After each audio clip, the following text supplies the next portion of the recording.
Hello Libra, Sun, Moon, Rising, and Venus signs. Kamusta kayo? Sana po nasa mabuti kayong kalagayan. Welcome back po sa Star Tarot.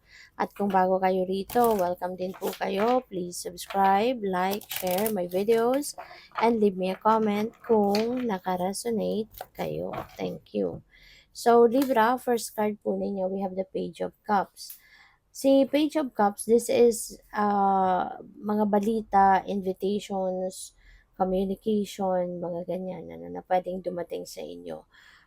Pwede rin na ang iba sa inyo dito merong kilig, merong kasiyahan na mararamdaman kasi parang kung ano man ang mga paparating na balita sa iyo or impormasyon, parang this is a breath of fresh air para sa inyo.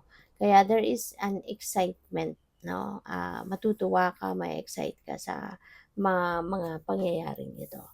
So we have Two of Cups. Si Two of Cups Libra, this is about um partnership.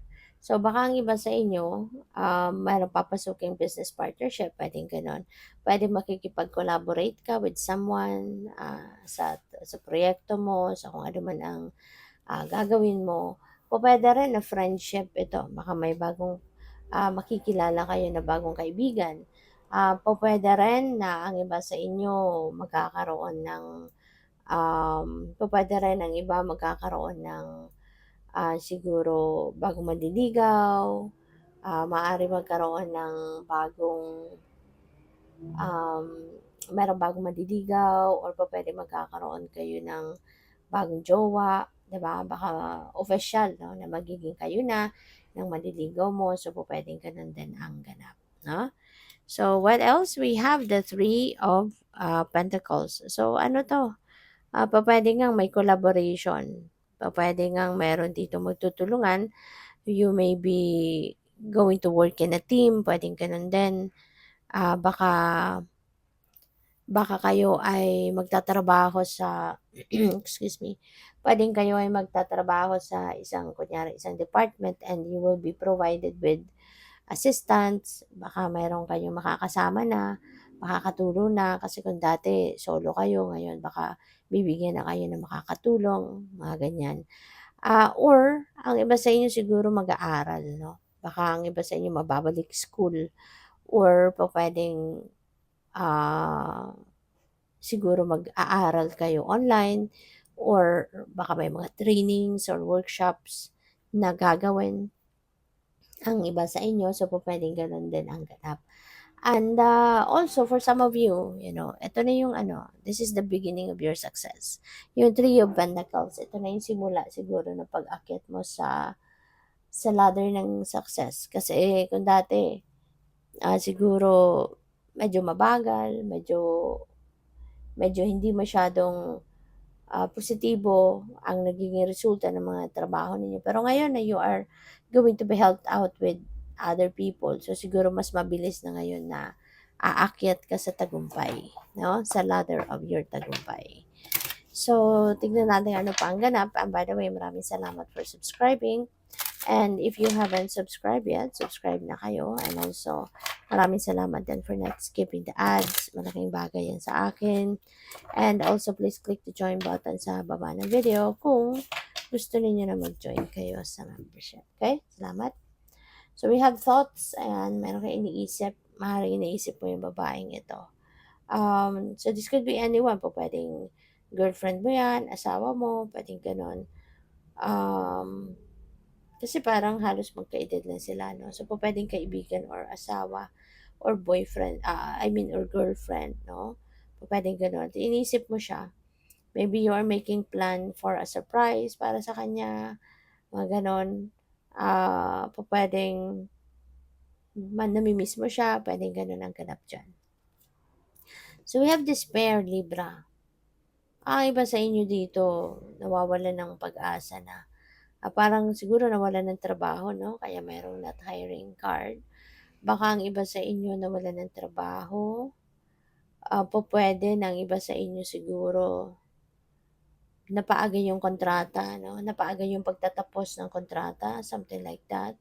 Possible din na ang iba sa inyo siguro is, um, baka naghahanap ng baka naghahanap ng trabaho ngayon pero wala, eh, 'no? Parang hindi kayo parang malayo 'no, sa inyo yung trabaho, parang gano'n. Kaya nawawalan ng pag-asa. Pero alam mo, if you are going to dwell on that kind of energy na sad ka, low vibe, malungkot ka, you know, mas lalo ka lang mag-a-attract ng mas negatibong mga pangyayari sa buhay mo. Kasi 'di ba, negative is not going to attract positive.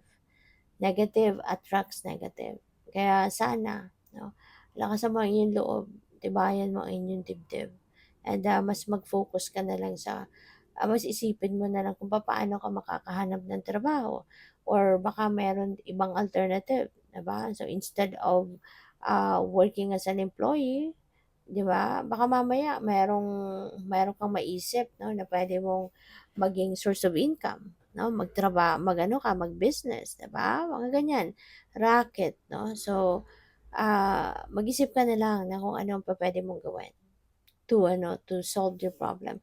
At, kasi kung hindi ka nakakahanap ng trabaho, so maaaring meron pang ibang bagay na puwede kang gawin para kumita ka ng pera, 'di ba? Baka meron kang talent, meron kang gift 'no, na magagamit mo na puwede mong maging source ng pera, okay. So, but don't think negatively na, kasi it will just magnify your problem. So, mas magandang isipin mo na lang kung ano magagawa mo to solve your problem. Okay? Para makapag-move on ka na. So, official person. Ayan. So, pwedeng kayo to, for some of you, baka kayo to, or maybe you're going to be dealing with an official person.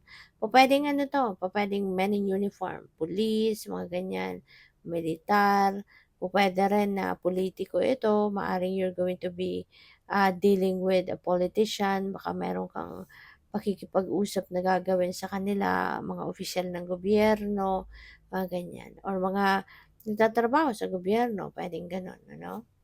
So, what else? We have expectation. Ayan. So, baka ang iba sa inyo sa ngayon, mas lalong nalulungkot, mas lalong nada-down ang pakiramdam kasi baka meron kayong mga expectations na hindi mo pa nakakamit, 'no? Pero just always remember 'no, na hindi lahat ng i-expect natin sa sarili natin makukuha natin sa timeline na gusto natin. Kasi hindi natin kontrolado ang lahat, eh, 'di ba? Let's remember that, always remember that.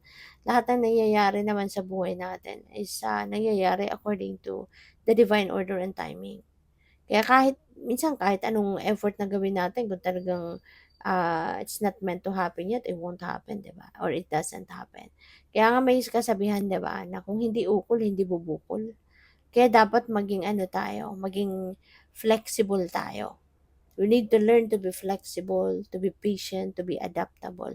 Kasi nga, hindi lahat ng gusto nating mangyari ay mangyayari according to our timing, 'di ba? Kaya kailangan nating sumunod sa agos ng buhay, 'di ba? Makinig tayo lalo-lalo na sa ating intuition so that,